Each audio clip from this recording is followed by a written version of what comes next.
출애굽기 17장. 광야를 통과해야 하는 이스라엘 백성들에게 고난이 연속적으로 찾아옵니다.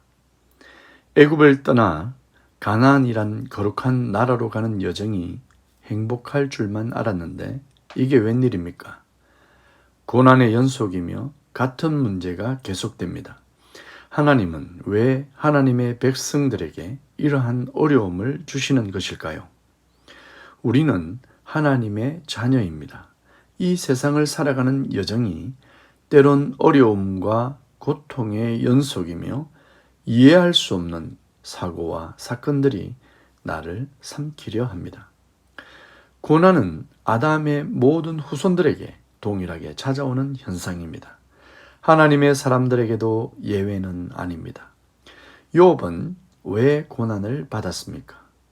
하나님이 욥을 더 귀한 자리로 초대하시기 위함입니다. 욥을 성장시키고 성숙하게 하며 사탄에게 하나님의 자녀의 모습을 보여주고 싶으신 것입니다. 물론 욥도 순간 감정적으로 흔들리기도 합니다. 그러나 그 고통의 시간을 통해 메시아를 발견하는 은혜를 체험합니다. 하나님이 허락한 하나님의 백성의 고난은 성숙하는 시간이며 구원을 이루어가는 복된 시간이 될 것입니다. 하나님은 우리에게 더 좋은 것을 주시려 하고 우리는 내가 원하는 것을 가지려 합니다.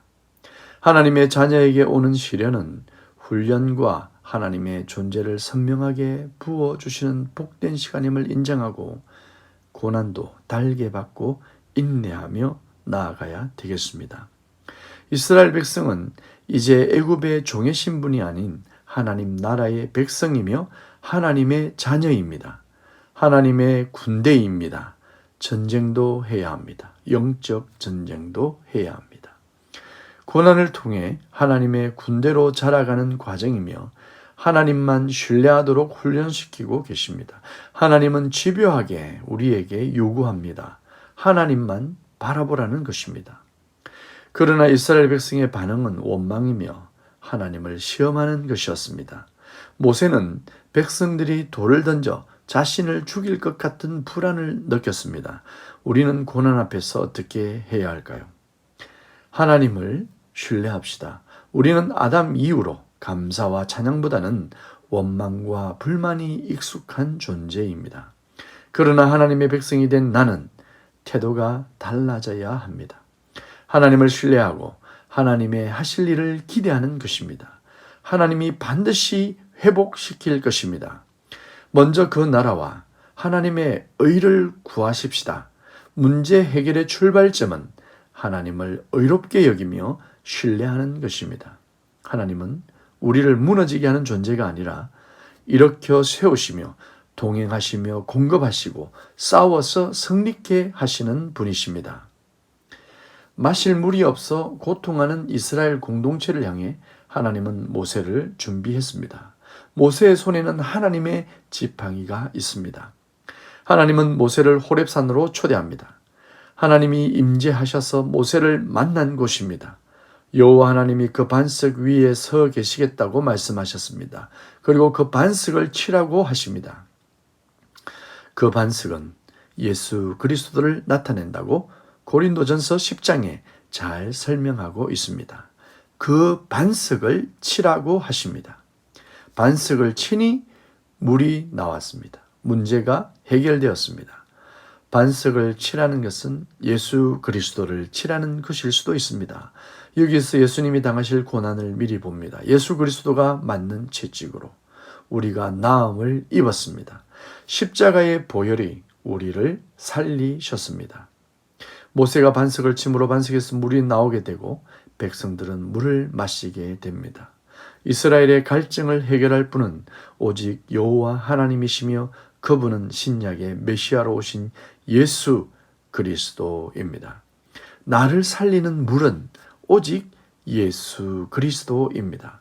영생하도록 솟아나는 샘물이 바로 예수 그리스도입니다. 하나님은 이스라엘에게 고난을 주고 예수 그리스도를 해결자로 세우십니다. 죄로 말미암아 모든 문제의 해결을 예수 그리스도 안에서 찾으라는 집요한 하나님의 의도를 발견해야 합니다. 구원의 유일한 길은 오직 예수 그리스도의 대속의 사건이며 그 대속의 십자가는 우리의 문제의 근원을 치료하는 권세가 있습니다. 치료자 하나님을 신뢰하시길 바랍니다. 이스라엘 백성들은 첫 전투를 합니다. 아말렉과의 전투입니다. 아말렉은 에서의 손자이고 그 후손들이 아말렉 족속입니다. 그들이 야곱의 후손들과 전쟁을 치르게 됩니다. 성경은 하나님의 백성과 사탄의 백성 간의 싸움을 예고했습니다. 언약의 사람들, 그 속에는 불신앙과 때론 하나님의 일방적인 사랑과 선택이 있었지만 하나님을 대적하는 자들이 그곳에서 동시에 나왔습니다. 가족이 적이 되었습니다. 가인과 아벨이, 이삭과 이스마엘이, 에서와 야곱이 영적 전쟁을 치르게 됩니다. 광야에서 식량을 구하는 것도 어려운 일인데 거기다가 전쟁까지 해야 합니까? 그렇습니다. 하나님은 전쟁도 하게 하셨습니다. 가나안으로 가는 일이 쉬운 일이 아닙니다. 불편함과 고난의 연속이며 전쟁도 일어나는 일입니다. 사실 이 여정 자체가 영적 전쟁입니다. 이스라엘은 아말렉과 전쟁을 합니다. 이상한 점은 모세가 손을 들면 이스라엘이 이기고 손을 내리면 아말렉이 이깁니다. 모세의 손에 달려 있습니다. 모세는 하나님의 지팡이를 들었습니다. 하나님이 싸우신다는 의미입니다. 하나님의 지팡이를 들기만 하면 이깁니다. 모세는 그 지팡이를 높이 들었습니다. 이스라엘이 이깁니다. 그런데 팔이 아파옵니다. 손이 내려갑니다. 아말렉이 이기려고 합니다. 아론과 훌은 모세의 팔을 잡았습니다. 그리고 모세의 손을 높이 들었습니다. 그렇게 하루 종일 전투를 하여 이스라엘이 승리하게 됩니다. 하나님은 왜 힘들게 행군하는 이스라엘에게 전쟁을 겪게 하시고 고난에 빠지게 하실까요? 하나님은 이 광야를 통과하는 일이 오직 하나님의 도움으로만 가능하다는 것을 알려주고 있습니다. 모세가 손을 들 때만 이깁니다. 즉 하나님의 지팡이가 높이 올라갈 때 승리하는 것입니다. 모세의 지팡이가 높이 올라가듯 예수 그리스도가 못 박힌 십자가가 갈보리 언덕 위에 높이 들릴 때 우리는 사탄과의 싸움에서 승리하신 예수님을 발견하게 되며 그 승리는 하나님의 백성의 승리이고 여인의 후손이 뱀의 머리를 박살낸다는 원시복음의 성취인 것입니다. 광야는 오늘 우리가 살고 있는 이 땅입니다. 우리는 가나안으로 들어가는 여정 속에 있습니다. 온갖 어려움과 환난과 고통과 설명할 수 없는 일들이 우리에게 쏟아질 것입니다. 그리고 동시에 하나님의 도우심과 신령한 음료와 음식과 승리도 맛보게 될 것입니다. 개개인이 너무나도 다른 광야를 경험하게 될 것입니다. 이때 나의 입술은 어떻게 반응해야 할까요? 나의 감정과 기분은 어떠해야 할까요? 하나님은 나의 백성에게서 무엇인가를 기대할 것입니다. 우리의 불편함과 고통을 다 아시는 하나님은 나의 소리에 귀를 기울이실 것입니다. 하나님이 나를 평가하시는 시간입니다. 내가 하나님을 시험하는 자리가 아닙니다.